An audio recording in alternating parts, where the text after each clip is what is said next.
जय आदिवासी 1948 London Olympics, 1952 Helsinki Olympics, Khashaba Jadhav, KD. Mangave, Maruti Mane, Bandu Patil. महाराष्ट्रातल्या कुस्तीगीरांची ही जगभरारी. गेल्या 15 वर्षापासून भारत कुस्ती या खेळ प्रकारात सातत्यानं मेडल्स मिळवत आलाय आणि हीच परंपरा तशीच चालू ठेवण्यासाठी आली आहे नाशिकची झुंजार कन्या कुस्तीगीर मोनिका गालट. नमस्ते मोनिका. नमस्कार. मोनिका, पेठ तालुक्यातल्या खामशेत गावातल्या वारली समाजातून महिला कुस्तीगीर म्हणून तू एकटी अशी पुढे आलीस. याची सुरुवात कशी झाली ग? मी इयत्ता पहिलीत मी खरपडे आश्रम शाळेत तिथं शाळेत होतो. म्हणजे आम्हाला आधी पहिली तर 6वी पर्यंत कोचेस नव्हते आणि 7वीला असताना मग कोच आले. ते म्हणजे प्रॉपर कुस्तीचे होते पण मग स्पोर्ट म्हणून कोच आले. तर मग काय नाव कोचेसचं नाव काय? मंगेश गमे म्हणून होते ते. तर त्यांनी आम्हाला कुस्ती खेळायला शिकवलं. म्हणजे सुरुवात त्यांनी केली. सर्व मुली खेळत होते तर मग सगळ्यांचे स्किल पाहायचे, कोण कसं खेळतं कोण कसं खेळतं का नाही. पण मग आता मी चांगली खेळायची त्यांना असं वाटलं. माझ्यावर त्यांनी जास्ती फोकस केलं आणि माझ्यासोबत मग डावपेच स्वतः करून घ्यायचं माझं आणि मग डाएट वगैरे ते मला स्वतः आणून द्यायचे. हे 7वी ते 10वी चाललं असेल. तू 11वीला ठाणापाड्याच्या आश्रमशाळेत गेलीस आणि तिथं तुला कोणी शिकवलं? 11वीला ठाणापाडा आश्रम शाळेला गेली तर तिथं अरुण बागले आणि पूनम बावणे आणि तसेच माननीय श्री चौरे सर असे आम्हाला मुख्याध्यापक ते सहकार्य करायचे. मोनाली, तू आता 11वीच्या ठाण्यापाड्याच्या आश्रमशाळेत आहेस, बरोबर?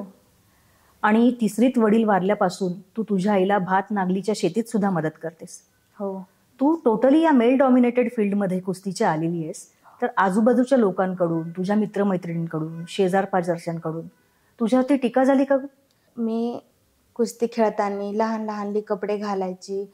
तर आमच्या गावातले म्हणजे कुस्ती काय असते ते त्यांना माहितीच नसते. तर मग ते सांगायचे काय पुरुषांचा हा खेळ आहे आणि तू स्त्री म्हणून तू खेळते तर हे लहान लहानले कपडे घालते छोटे, हे आपल्या इकडं घालत नाही आणि ती घालते. तर आमच्या आईला लोक ते भरवून द्यायचे. तर आई त्यांच्या ऐकून मला भांडायची. तर मग मला वाईट वाटायचे. पण तरीही मी तिला सांगायची आई तसं काही नसतं, आपले म्हणजे मी खेळली तर माझं प्रगती होईल. तरी आई ऐकायची नाही. तर मग शिक्षकांना पण ती बोलली की मी आता तिला खेळवत नाही. पण मग शिक्षक म्हणायचे तसं काही नसतं, तर ती जर खेळली तर तुमच्या मुलीची प्रगती होईल, तुमच्या गावाची होईल, गावाचं नाव मोठं होईल असं. तर आईला मग त्यांनी सांगितलं तसं काही नसतं, माझा भाऊ होता मोठा. तर मग माझा मोठा भाऊ 10वी पर्यंत शिकला तर त्याला पण अनुभव होता. तर मग तो पण कुस्ती खेळायचा? हो, तो आधी कुस्ती खेळायचा पण मग त्याची 10वी झाली. मग तो तिथून मग तो नोकरी धरली नाही, शेती करतो तो पण. अच्छा. हो. तर मग तो त्याला पण कळायचं. तर मग त्याने आईला सांगितलं तिला खेळू दे. जर काही आपल्या घरातून कोणी शिकत नाही तर ती एकटी शिकते, तर तिने काहीतरी केलं तर आपलं पण नाव होईल आणि तिचं पण होईल असं काहीतरी त्यांना वाटलं. तर मग आता आई पण सपोर्ट करते आणि भाऊ पण सपोर्ट करतो. कुस्ती सारख्या खेळ प्रकारामध्ये फ्री स्टाईल आणि ग्रीको रोमन असे 2 प्रकार असतात ना? हो. आणि त्यात बरेचसे डावपेच पण असतात. हो. मग त्यातला तुझा आवडता डावपेच कोणता आणि का बरं? तर ढोवी पछाड, ढाक, कलीजान, मोळी आणि डबल पट, सिंगल पट हे डावपेच. म्हणजे डबल पट म्हणजे दोन्ही पाय उचलतोय तर तो वेगात असतो आणि ते उचलल्यावर मग आपल्याला 4 पॉइंट भेटतात. अच्छा. आणि ते खण आपण उचलतोय आणि वेगाने खाली तिला टाकते तर आपल्याला 4 पॉइंट भेटतात. तर मग खांदा पण तिचं टेकतात. अच्छा. तर मग ते आपण चित केल्यावर आपण विजेते होते. अच्छा, म्हणजे दोन्ही खांदे टेकवले तर आपण चितपट त्यांना केलं असं होतं. हो. अच्छा. हो. तर आणि किती गुणांनी आपण विजयी ठरतो? तर 10 गुणांनी आपण विजयी ठरतो. ओके. पण मग त्याच्यात आपण कपडे धरतो, गळा दाबणे काही हे अलाउड नाहीये. अच्छा. पण ही खूपच अशी नीतिमान टाईपची लढाई आहे. कारण की याच्यामधले यमनियम खूप कडक आहेत, बरोबर ना? आणि मला सांगितलं होतं तुझ्या अधीक्षिकांनी की भगूरच्या मॅच मध्ये तू जेव्हा खेळत होतीस तेव्हा तू मोळी डाव खेळलीस. हो. आणि मोळी डाव खेळून तू समोरच्या अपोनेंटला 7-8 वेळा उलट पालट केलंस म्हणे. हो खरंच? हो केलं. कारण की ती म्हणजे ती माझ्यावर पण डाव लावत होती आणि मी तिच्यावर पण लावत होती. पण मग तिला मी खाली घेतलं आणि मग तो डावपेच मोळी डाव होता तो दोन्ही हातात पकडून तिचं दोन्ही पाय मी घेतलं आणि बापरे. म्हणजे ते असं समोरच्याला वाटतं का ही काय तिला मोडतेच असं वाटतंय. पण ते असं आता आम्ही कुस्ती खेळतोय तर मग लवचिकतापणा राहतंय. पण हा हा. मोडणे वगैरे बाकीच्यांचं जे व्यायाम नाही करत त्यांचं असं होतं. पण मग मी तिच्यावर करत होते तर मॅडम पण तोंडाला हात लावून राहिली ती की ही कसं डाव लावते आता तिला मोडते का काय नाही असं त्यांना पण वाटलं. तर हा पण डाव मला आवडतो मोळी हा. तो कारण की सोपा जातो लावायला. सोपा जातो. हो. ज्याला येतं म्हणजे त्याला सोपाच वाटतो कारण की खरंय. ते सतत खेळत असते. अगदी खरंय. मग मातीवरची कुस्ती आणि मॅटवरची कुस्ती यात काय फरक आहे? तर मॅटवरली कुस्ती म्हणजे ते मऊ असतं मॅटनं तर मग तिथं मॅटवरती लागत नाही. आणि मातीतली कुस्ती म्हणजे मातीत खड्डे वगैरे असतात तर मग ते दगड वगैरे असतात तर मग ते लागतात. तर मग ते लागल्यावर आपल्याला लागते तर मग आम्ही औषधं. कुठली औषधं? तर सादडेचं आणि आमच्या इकडं करंज असतंय, हळद. पाला. पाला. सादडीचा पाला आणि करंजीचा पाला. करंजीचा पाला आणि हळद. हळद हे आम्ही लावून ते बरी करतोय. अच्छा. तुला आतापर्यंत झालेली सगळ्यात मोठी इंजुरी कुठली आहे? इंजुरी तर मी कबड्डीची प्रॅक्टिस करायची तेव्हा मला गुडघ्याला लागली ती. तर मग मी तालमीत गेली प्रॅक्टिसला तर ती जखम कबड्डी खेळताना लागली ती. तर तीच मला जास्ती झाली आणि मग ती झाल्यावर मी मग प्रॅक्टिसला मला त्रास व्हायचा. अच्छा. तेवढ्यातच मला जास्त त्रास व्हायचा. तर मग त्याला मी बँडेज वगैरे लावायची. मग तरीही ती चांगली नव्हती झाली. मग डॉक्टरांकडे वेळच्या वेळी तुला जाता यायचं? नाही. डॉक्टरांकडे जाता नव्हतं येत. पण मग मॅडम सुट्टी काढून मला घेऊन जायची. पुरुष कुस्तीगीर हे इंजुरी होऊ नये म्हणून लंगोट किंवा जांघिया वापरतात. तसं महिला कुस्तीगीर ही कुठली प्रिकॉशन घेत असतात इंजुरी होऊ नये म्हणून?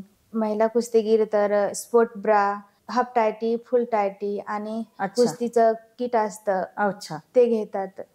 म्हणजे त्याच्यामुळे पोटाला किंवा छातीला दुखापत होत नाही. हो. अच्छा. आणि हे तुम्हाला किट कोण तर हे किट आम्हाला आमचे शाळेचे शिक्षक आहेत बागले सर, बावणे मॅडम. म्हणजे स्त्री आणि पुरुष अधीक्षक. हो. तर ते आम्हाला देतात. आदिवासी विकास विभागाच्या राज्यस्तरीय स्पर्धांमध्ये कुस्ती हा खेळ प्रकारच नाहीये. पण आदिवासी विकास विभागातर्फे तुम्ही इतर खेळांमध्ये खेळता आणि राज्यस्तरीयच्या बाकीच्या पण स्पर्धांमध्ये खेळता. मग या सततच्या राज्यस्तरीय स्पर्धांमध्ये खेळता खेळता क्लॅशेस होऊन तुम्हाला तुमचा परफॉर्मन्स डाऊन होतो असं वाटतं का? आणि त्यासाठी मग आहार आणि व्यायाम या बाबतीत तुम्ही काय प्रिकॉशन घेता? तर आम्ही आहार 1 ग्लास दूध घेतोय आणि बदाम म्हणजे हे आपला आहारच आहे. तर मग बदाम 10 किंवा मग 2 खाते असं खाते. तर मग आपण व्यायाम करते. तर व्यायाम आम्ही 4 तास करते. तर आमची रनिंग असते आणि जोर काढणं असतं. अच्छा. आणि आपले जे शरीर हलवण्यासाठी आपण जो लवचिकतेसाठी व्यायाम करतो तर मग तो आम्ही करते. तर मग ते कबड्डी आणि ते पण खेळते आम्ही त्याच्यात. बाकीचे गेम्स? हो. बाकीचे गेम आणि पायऱ्या मारतोय. अच्छा. तर असं आम्ही खूप व्यायाम करतोय कारण की बॉडी आपली स्ट्रॉंग झाली पाहिजे त्याच्यासाठी. अच्छा. आणि ते गरजेचंच नाही का? हो. इतक्या सगळ्या मॅचेस तू खेळलीस, मग त्यातील तुझी सगळ्यात आवडती मॅच कुठली आणि का? तर माझी सगळ्यात आवडची विभागाची मॅचेस धुळेला झाली. तर ती मॅचेस माझी पहिली झाली ती सुरगाण्याची होती आणि दुसरी फायनल होती. तर मग ती नंदुरबार विभागाची मुलगी होती आणि मी नाशिक विभागाची होती. तर मग माझी आणि तिची मॅच खूप अशी झाली. ती पण चांगली होती. अतिशय झाली, रंगली खूपच. हो, खूपच रंगली. तर ती पण माझ्यापेक्षा चांगली होती आणि मी पण होतो चांगलीच. तर मग अशीच आमची मॅच चालली ती माझ्यावर डाव लावायची, मी तिच्यावर लावायची. तिचं पॉइंट आणि माझं पॉइंट सारखं, ती निकाल लावायची, मी कलेजान लावून पॉइंट घ्यायची. अशी खूपच झाली ती. तर लोक समोरचे बघत होते की ही मुलगी कुठली आहे, लय छान खेळते. तर असं विचार करायचे की माझी विद्यार्थिनी असती तर आता काहीतरी आमचं पण नाव झालं असतं, असं त्यांना पण वाटायचं. तर अशी खूप आमची मॅच रंगली ती. तर ती मुलगी अक्षरशः मॅटवरतीच रडत होती की माझ्यासोबत एवढी चांगली होती, मला वाटलं तर की मी जिंकणार, पण मग ती माझ्या समोरची चांगली आहे तर माझं काय होणार. त्यांचा जो कोच होता तो तिला खूप ओरडायचा, आणि माझा पण कोच होता ते पण खूप ओरडायचं की मोनाली असं डाव लाव, तसं लाव डाव, असं ते म्हणायचं. तर मग मी पण थकून गेली की ती माझ्यावर डाव लावते, मी हारते का जिंकते, अशी मला खूप वाईट वाटलं. तर भाऊ तर म्हणायचा की तू आता जिंकलीच पाहिजे, गोळा फेक तुझा गेला पण मग आता कुस्ती ही तू जिंकली पाहिजे. तर मग मी खूप मनावर घेतलं, खूप थकली ती, तरी सुद्धा मी तिच्यावर डावला. लास्टचं 10 सेकंद होतं आणि मी तिला ढाक लावली. तर ढाक लावली आणि ती ऍक्शन मी घेतली, पण ती माझ्यावर ऍक्शन करत होती पण मी तिला करून दिलं नाही. आणि मी मग ती थकली ती, आणि मग तरी मी तिला उचललं आणि खाली घेतलं. तर मग ती चित झाली आणि मग आमची मॅच संपली. तर मग तेवढेत सगळे लोक माझ्या जवळ आली आणि मला उचलून घेतलं मॅट वरतीच. तर सर म्हणायचं खाली ठेवा, खाली ठेवा, तिचं फोटो काढायचा आहे. तर तरी सुद्धा मला खाली उतरवत नव्हते. आणि सगळ्या